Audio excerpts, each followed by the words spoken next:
Bismillah, Assalamualaikum warahmatullahi wabarakatuh. Gimana kabar anak-anak sekalian? Semoga kita semua senantiasa dalam keadaan sehat walafiat. Baik, bertemu kembali dengan Pak Guru dalam mata pelajaran Pendidikan Agama Islam.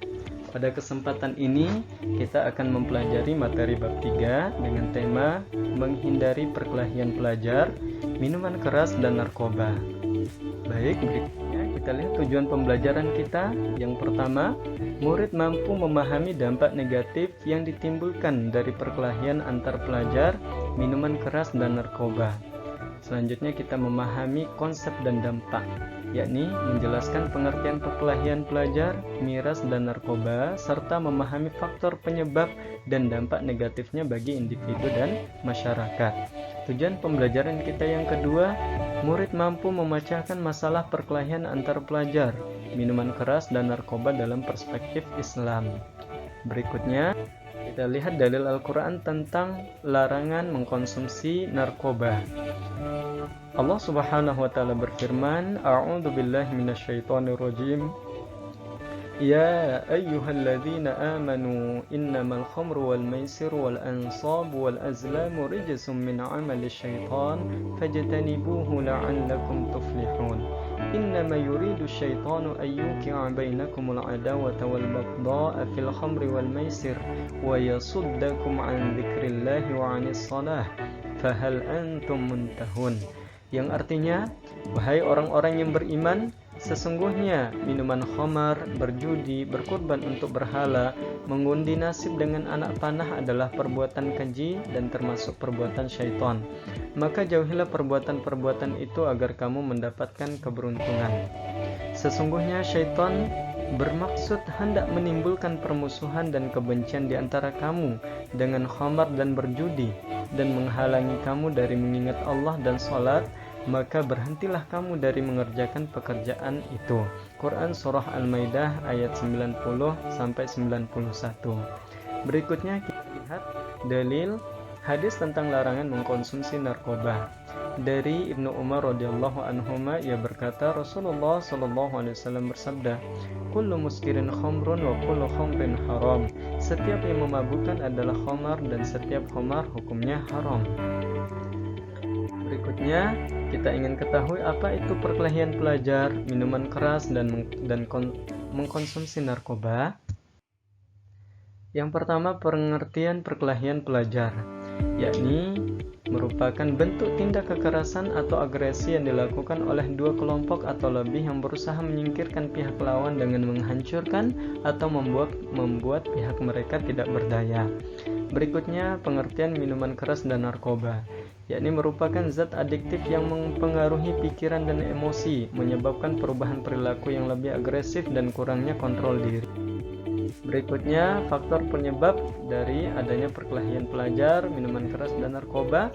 Yang pertama, pengaruh zat adiktif, yakni mengkonsumsi minuman keras dan narkoba dapat meningkatkan agresivitas, merupakan merusak nilai dan mengurangi kemampuan pengendalian diri, sehingga memicu perilaku kekerasan.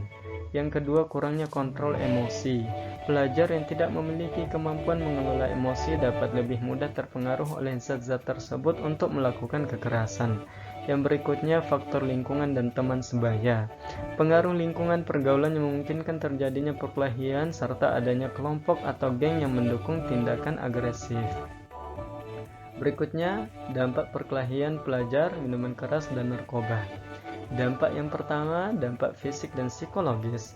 Pelaku dapat mengalami luka fisik tentunya, kemudian trauma psikologis dan masalah kesehatan akibat penggunaan zat adiktif seperti yang tadi sudah disebutkan.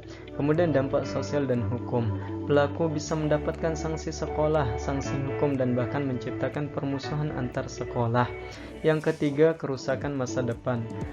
Perilaku mengkonsumsi narkoba, minuman keras, dan perkelahian pelajar dapat menghancurkan masa depan pelajar karena dapat mengarah pada masalah hukum dan disiplin yang lebih serius. Berikutnya, bagaimana solusi pencegahan? Yang pertama, pencegahan harus dilakukan di lingkungan sekolah dan pendidikan. Yang pertama, menciptakan lingkungan yang aman dan mendukung. Yang kedua, perlu dilakukan bimbingan dan konseling. Yang berikutnya, perlu ditanamkan pendidikan karakter dan nilai terhadap peserta didik atau murid itu sendiri. Yang berikutnya, peserta didik juga perlu mengelola emosi dan stres. Ya, berikan pelatihan untuk mengelola emosi dan juga stres agar siswa tidak mudah terpancing emosi. Yang berikutnya, melibatkan pelajar.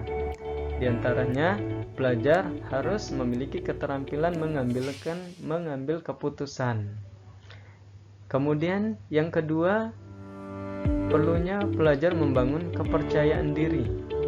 Yang berikutnya, perlunya pelajar mencari informasi yang benar, edukasi siswa tentang bahaya miras dan narkoba agar mereka tidak tergoda untuk mencoba.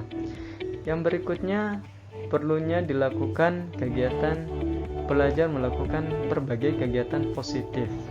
Ajak para pelajar, peserta didik untuk terlibat dalam aktivitas-aktivitas positif seperti kegiatan ekstrakurikuler di sekolah, olahraga, kegiatan seni atau kegiatan keagamaan. Berikutnya, peran keluarga dan masyarakat. Pengawasan dan komunikasi. Orang tua perlu melakukan pengawasan dan menjaga komunikasi yang baik dengan anak untuk mencegah pergaulan yang tidak baik. Kemudian harus ada dukungan dari lingkungan terdekat. Lingkungan terdekat dari keluarga dan orang-orang terdekat untuk membantu siswa menghadapi masalah.